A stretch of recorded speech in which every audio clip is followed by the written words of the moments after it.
but you got to foul him for a potential. Yeah. He's very smart on how to, create that contact. You want an and one there, Byron? Yeah. Yeah, you did. Definitely did. But again, you're in Denver, so. Yeah. 37-13 for Austin. Let's go inside the Laker locker room. He's the mic. Austin, JJ said he told you guys he was proud of the efforts. How do you balance that, knowing how shorthanded you were, taking the three-point lead in the final minute, but then, Denver executing down the stretch and getting the win, kind of the pain of that versus the pride, I guess? Yeah, I mean, you always want to win, and regardless of who you take the floor, with, we feel like we could, win, and, we went and put ourselves in a good position to do that, and, I missed a midi with probably 28 seconds left, and to go up two, they come down. They kind of went to what they went to the last 2-3 minutes, and Dalton got on the high side because we were fronting Jokic, and he kind of walked him up, held him into the screen, and Jamal got a wide open three and made it. Losing sucks, but I'm happy with what these guys in the locker room did tonight. I know you're focused on the team and the result and everything, but you've shown now pretty consistently you can carry a much bigger load when needed. LeBron missed the game a couple weeks ago. Tonight, no LeBron or Luka. How just the confidence that you have in your own individual game, how has that grown over the years? I think I've weirdly been confident for a long time.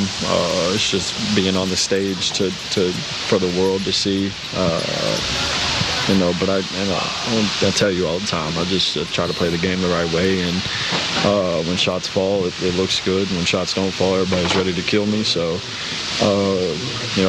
everybody in the locker room, did what they had to do to win. And unfortunately, we didn't get it done. But they made it easy for me out there, just putting me in the right positions. Second night of a back-to-back, you guys have 3 starters back in LA that are hurt. Another handful of rotation players here that weren't playing. Why was it important for you to play and compete? Like, what is it about competition that pulls you? I mean, basketball is just fun. I'd be lying to you if I said that at some point between, before the game and last night when everybody was, trying to figure out if they were playing or not, if for a second I was like, man, we got how many rotation guys? Bron, Jax, Rui, Doe, Gabe, Luka, like it's a lot of guys out. And, they told me to go play, so I go play. You mentioned last night that you guys spoke in the locker room. You helped provide the perspective of it was all good just a week ago. What perspective, I guess, you guys didn't win a game on the trip, but what perspective can you have for the trip and I guess what you guys can take away from it going back home? We went 0-4, so it's a pretty bad trip.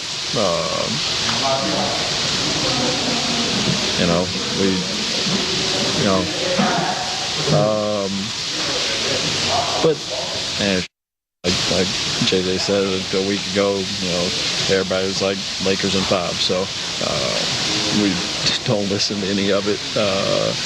We know we're full, healthy, and got everybody on the team that we have a really good chance to beat anybody. So I just see this group, coming together, locking in on one common goal, and that's to win. And tonight, I think, is the biggest testament to that.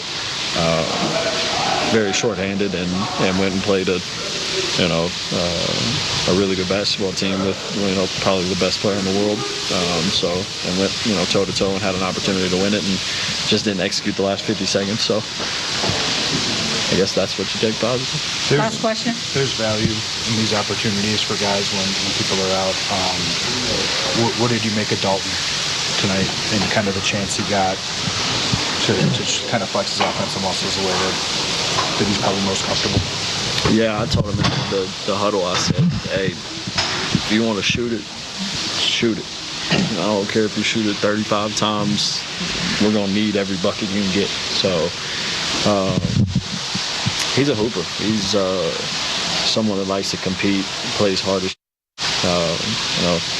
not everybody's perfect. He makes mistakes and gets through them, and he's one of the better, I don't know if y'all would call him young shot makers I've seen. He has a high release that doesn't get blocked much, and he makes difficult shots. So shout out to him. But it wasn't just him. I mean, Shake tonight was unbelievable. Christian off the bench was great. Everybody chipped in and played hard. So I'm happy for those guys. I wish we could have figured out how to win that one. Appreciate you. All right, good interview there with Austin Reaves. I believe you're breaking that down with a little 360. Yeah, again, just want to show a little bit of what the Lakes did tonight. When you got that suit on, you're going to the wall, right? Man, I got to show it off a little bit, Gita. You know what I'm saying? I'll waste that. Just a little bit, just a little bit. But again, you got to give the Lakes a lot of credit. And again, Austin Reaves really controlled the tempo of the game tonight. And again, we talk about spacing. As you can see, Bronny up here, McKeith over there in the corner, and you got, who's that over there?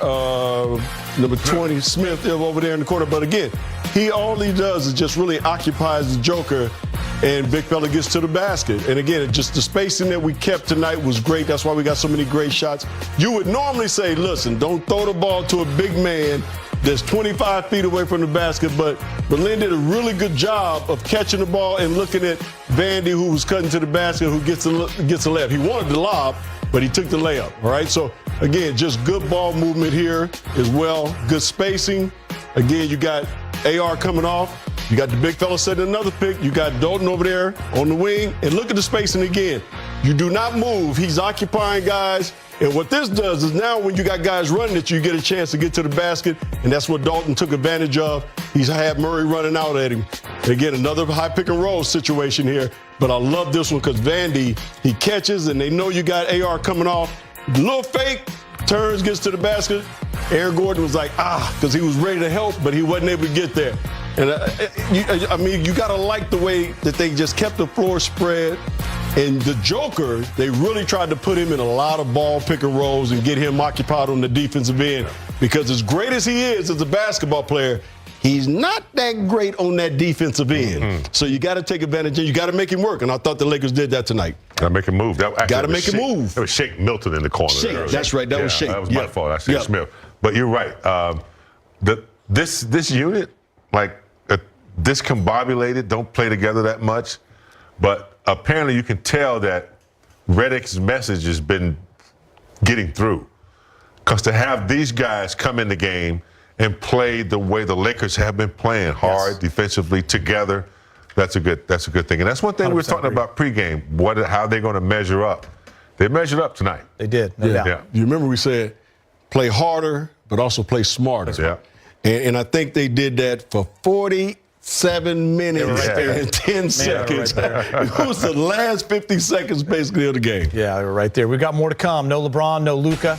Dalton Connect steps up, scores 32 more on the Rooks. Impressive performance coming up after the break. But first, it's our